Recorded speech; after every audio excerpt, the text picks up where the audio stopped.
Hello दोस्तों, कैसे हैं आप सब। आई होप आप सब लोग बहुत अच्छे होंगे। दोस्तों मैं एनसीईआरटी पॉलिटी स्टार्ट करने जा रही हूँ। आज का चैप्टर है 6 नगर प्रशासन। दोस्तों इसमें नगर प्रशासन में हम ये पढ़ेंगे वहाँ पे कौन सी सुविधाएं होती हैं और कौन सी सुविधाएं नहीं होती। वहाँ पे जो निर्णय लिए जाते हैं वो कौन लेता है और कैसे योजनाएं बनाई जाती हैं। वहाँ पे कौन से लोग होते हैं और वो सारा काम कैसे करते हैं। इन्हीं सब के बारे में हम इस चैप्टर में जानेंगे और समझेंगे। चलिए स्टार्ट करते हैं। एक गांव के मुकाबले शहर ज़्यादा बड़ा और अधिक फैला हुआ होता है। दोस्तों जो गांव होते हैं वो शहर के मुकाबले बहुत छोटे होते हैं और जो शहर होता है वो बहुत बड़ा होता है। शहर की गलियां ज़्यादा चौड़ी होती हैं, ये भी सही है। यहाँ के बाज़ारों में ज़्यादा भीड़ भाड़ होती है और पानी और बिजली की सुविधाएँ भी होती हैं। यहाँ बहुत बड़े बड़े अस्पताल भी होते हैं। यहाँ पर बहुत सारे वाहन भी होते हैं और यातायात को नियंत्रित करना पड़ता है। क्या आपने सोचा है कि यह इतने सुचारू रूप से कैसे चलता है और कौन सी संस्थाएं इन सब के लिए जिम्मेदार होती हैं और कैसे निर्णय लेती हैं, कैसे योजनाएं बनाई जाती, कौन लोग होते हैं जो यह सारा काम करते हैं। चलिए इस चैप्टर में हम ये सब देखेंगे। दोस्तों इस चैप्टर में हम एक छोटी सी कहानी के अंतर्गत इसको समझेंगे और बताएंगे। चलिए स्टार्ट करते हैं। इत्तवार की एक अलसाई हुई दोपहर थी जब माला और उसके साथी शंकर, जहांगीर और रेहाना गली में क्रिकेट खेल रहे थे। शंकर ने बड़ा अच्छा ओवर फेंका था और रेहाना आउट होते होते बची थी। दोस्तों दोपहर का समय था और उस टाइम 3 बच्चे यानी कि शंकर, जहांगीर और रेहाना गली में खेल रहे थे। और शंकर ने जो ओवर फेंका तो बहुत अच्छा था। जो रेहाना थी वो बैटिंग कर रही थी, ठीक है, वो आउट होते होते बची। रेहाना के ना आउट होने से शंकर हताश हो रहा था, यानी रेहाना आउट नहीं हो रही थी। इसी वजह से जो शंकर था वो जो बॉलिंग कर रहा था वो थोड़ा दुखी हो रहा था। इसीलिए उसने इस उम्मीद से की कि वह कैच आउट हो जाएगी, एक शॉर्ट बॉल फेंक दी। हुआ उल्टा, रेहाना ने इतनी तेज़ी से बल्ला घुमाया कि गेंद ऊपर चली गई और गली की ट्यूबलाइट टूट गई। रेहाना चिल्लाई, अरे यह मैंने क्या कर दिया। तो शंकर तपाक से बोला, अरे हम यह नियम बनाना भूल गए थे, अगर तुम्हारी गेंद से गली की ट्यूबलाइट टूट जाएगी तो तुम आउट मानी जाओगी। तीनों ने ही शंकर को विकेट की चिंता छोड़ने के लिए कहा, लेकिन जो हुआ इस बारे में और ज़्यादा चिंतित हो गए और परेशान हो गए। पिछले हफ्ते उनसे निर्मला मौसी की खिड़की टूट गई थी, जिसको बदलने के लिए अपने जेब खर्च में से पैसे देने पड़े थे। क्या अब दोबारा जेब खर्च में से पैसे देने पड़ेंगे? ये पैसे किस देंगे? किसको? गली की ट्यूबलाइट बदलता कौन है? चलिए इसके बारे में हम जानेंगे। माला का घर सबसे पास था। चारों भाग कर माला के घर गया और उनकी मम्मी को सब कुछ बता दिया। सारी बात सुनकर माला ने कहा, उन्हें इस बारे में कुछ खास तो पता नहीं, लेकिन यह मालूम है कि यह नगर निगम की जिम्मेदारी होती है। उन्होंने सुझाया, यास्मीन खाला से पूछना चाहिए कि वे खाला ही नगर निगम से सेवानिवृत्त हुई है, यानी कि जो यास्मीन खाला है वो रिटायर हो चुकी है नगर निगम से। जाओ उनसे पूछ लो और माला तुम जल्दी घर वापस आ जाना। यास्मीन खाला भी उसी गली में रहती थी। दोस्तों एक यास्मीन खाला है, वो नगर निगम में जॉब करती थी, वो जो कि रिटायर हो चुकी है। तो बच्चे उन्हीं के घर में जा रहे हैं और इस बारे में जानकारी लेंगे कि जो ट्यूबलाइट थी उसको कौन लगवाएगा, ठीक है। माला की माँ से उनकी बहुत अच्छी दोस्ती थी। चारों दौड़कर खाला के घर पहुंचे और जैसे उन्होंने दरवाज़ा खोला तो वे एक साथ पूरा किस्सा सुनाने लगी। उनका सवाल सुनकर यास्मीन खाला बड़े ज़ोर से हंस पड़ी और बोली, कोई एक व्यक्ति नहीं जिनको तुम पैसा दे सकते हो। एक बहुत बड़ी संस्था होती है जिसे नगर निगम कहते हैं। यह सड़क पर रोशनी की व्यवस्था, कूड़ा इकट्ठा करने, पानी की सुविधा उपलब्ध कराने और सड़कों व बाजारों का सफाई का काम करती है। दोस्तों जो नगर निगम होता है वो एक संस्था होती है, बहुत बड़ी संस्था होती है। यह सड़क पर रोशनी की व्यवस्था, कूड़ा इकट्ठा करने, पानी की सुविधा उपलब्ध कराने व सड़कों व बाजारों की साफ सफाई का काम करती है। माला बोली, हाँ मैंने नगर निगम के बारे में सुना है। मैंने शहर में बोर्ड देखे हैं जो नगर निगम द्वारा लोगों को मलेरिया के बारे में बताने के लिए लगाए जाते हैं। खाला बोली, तुम बिल्कुल सही बोल रही हो। नगर निगम का काम यह सुनिश्चित करना है कि शहर में बीमारियां न फैलें और यह स्कूल स्थापित करता है और उन्हें चलाता है। शहर में दवाखाने और अस्पताल चलाता है या बाग बगीचों का रख रखाव भी करता है। उन्होंने आगे जोड़ा, हमारा पुणे शहर बहुत ही बड़ा शहर है। यहाँ नगर प्रशासन चलाने वाले संस्थान को ही नगर निगम कहते हैं। छोटे कस्बों में इसे नगर पालिका कहते हैं। अब हम दोस्तों देखेंगे निगम, पार्षद एवं प्रशासनिक कर्मचारी। दोस्तों इसका हम PDF टेलीग्राम चैनल पर डाल देंगे और जिसका लिंक डिस्क्रिप्शन में है, आप जाकर वहां से डाउनलोड कर लीजिएगा। यास्मीन खाला, मुझे बड़ी उत्सुकता हो रही है कि यह फैसला लेता कौन है और पार्क कहाँ बनाया जाए। जब आप नगर निगम में काम करती थी तो क्या ऐसे मज़ेदार निर्णय ही लेने पड़ते थे? रेहाना ने पूछा। खाला ने जवाब दिया, नहीं रेहाना, मैं तो नगर निगम के लेखा विभाग अकाउंट में थी, बस लोगों की मासिक तनख्वाह की पर्चियाँ बनाती थी। चूँकि शहर का आकार बहुत बड़ा होता है, इसीलिए नगर निगम को निर्णय लेने के लिए होते हैं। इसी तरह शहर को साफ रखने के लिए बहुत काम करना पड़ता है। ज़्यादातर निगम परिषद ही यह निर्णय लेता है कि अस्पताल और पार्क कहाँ बनेगा। शहर को अलग अलग वार्डों में बांटा जाता है और हर वार्ड से एक पार्षद का चुनाव होता है। नगर निगम के कुछ ऐसे निर्णय होते हैं जो सारे शहर को प्रभावित करते हैं। ऐसे जटिल निर्णय पार्षदों के समूह द्वारा लिए जाते हैं। कुछ पार्षद मिलकर समितियां बनाते हैं जो विभिन्न मुद्दों पर विचार विमर्श करके निर्णय लेती हैं। उदाहरण स्वरूप, एक बस स्टैंड को बेहतर बनाना या किसी भीड़ भाड़ वाले बाजार का कचरा ज़्यादा नियमित रूप से साफ करना या फिर शहर के मुख्य नाले की सफाई होती है। पार्षदों की समितियां ही पानी, कचरा जमा करने और सड़कों पर रोशनी आदि की व्यवस्था करती है। जब एक वार्ड के अंदर की समस्या होती है तो वार्ड के लोग पार्षद से संपर्क कर सकते हैं। उदाहरण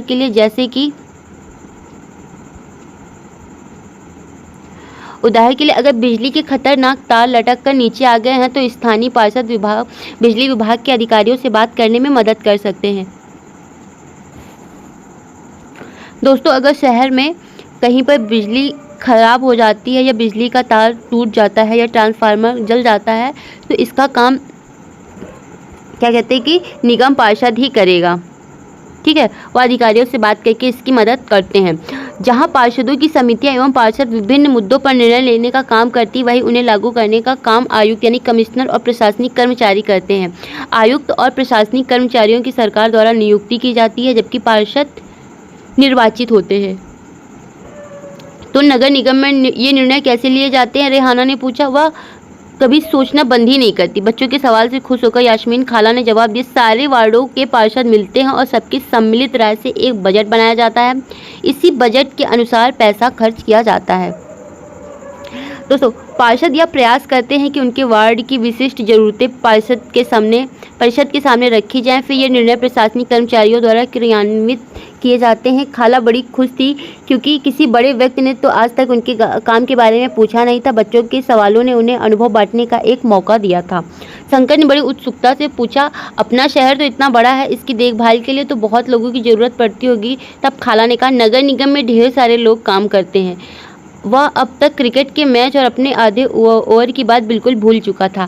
दरअसल शहर में काम को अलग अलग विभागों में बांट देते हैं, जैसे जल विभाग होता है, कचरा जमा करने का विभाग, उद्यानों की देखभाल का विभाग, सड़क व्यवस्था का विभाग इत्यादि में। नगर निगम के सफाई विभाग में भी उसी के लेखा विभाग में हिसाब किताब का काम करती थी। खाला बड़े इत्मीनान से बता रही थी। फिर बच्चों के खाने के लिए रसोई से कबाब लाने चली गई। जहांगीर ने रसोई में खड़े खड़े तेजी से अपने कबाब खा लिए। फिर ऊंची आवाज़ में वहीं से बोला, यास्मीन खाला, नगर निगम जिस कूड़े कचरे को इकट्ठा करता है वह कहाँ जाता है? बाकी बच्चे अभी कबाब खा ही रहे थे। यास्मीन खाला ने बताना शुरू कर दिया। इस सवाल का जवाब बड़ा मज़ेदार था। दोस्तों, अब जो बच्चे हैं वो बच्चा पूछ रहा है कि जो ये नगर निगम वाले हैं ये पूरे शहर से कचरा इकट्ठा करके इसको कहाँ ले जाते हैं। तो दोस्तों, उन्होंने बताया कि जैसा कि तुम जानते हो कि कचरा लगभग हर गली में ही फैला होता है। पहले हमारे पड़ोस का भी यही हाल था, चारों तरफ कूड़ा फैला देते थे। अगर कूड़े को इकट्ठा ना हटाया जाए तो मक्खियाँ भिनभिनाती रहती थी और आसपास कुत्तों चूहों का जमावड़ा हो जाता था। लोग इसकी बदबू से बीमार भी पड़ जाते थे। और एक बुरी बात यह थी कि बच्चों ने नाली में क्रिकेट खेलना छोड़ दिया था, क्योंकि उनके घर वालों को यही डर लग रहा था कि गली में अधिक समय रहने से बच्चे बीमार न पड़ जाएं। दोस्तों, अब हम ये जानेंगे कि नगर निगम को पैसा कहाँ से मिलता है। इतने सारे काम करने के लिए बहुत सारा पैसा चाहिए होता है।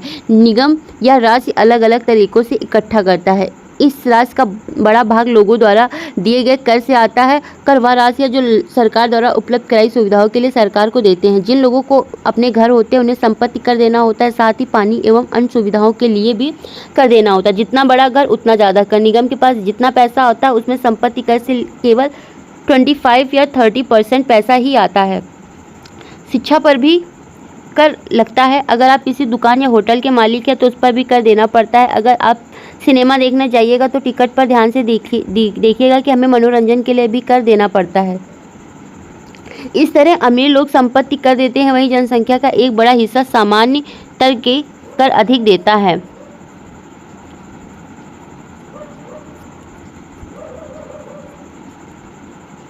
दोस्तों अब हम आगे चलते हैं। लोगों का विरोध।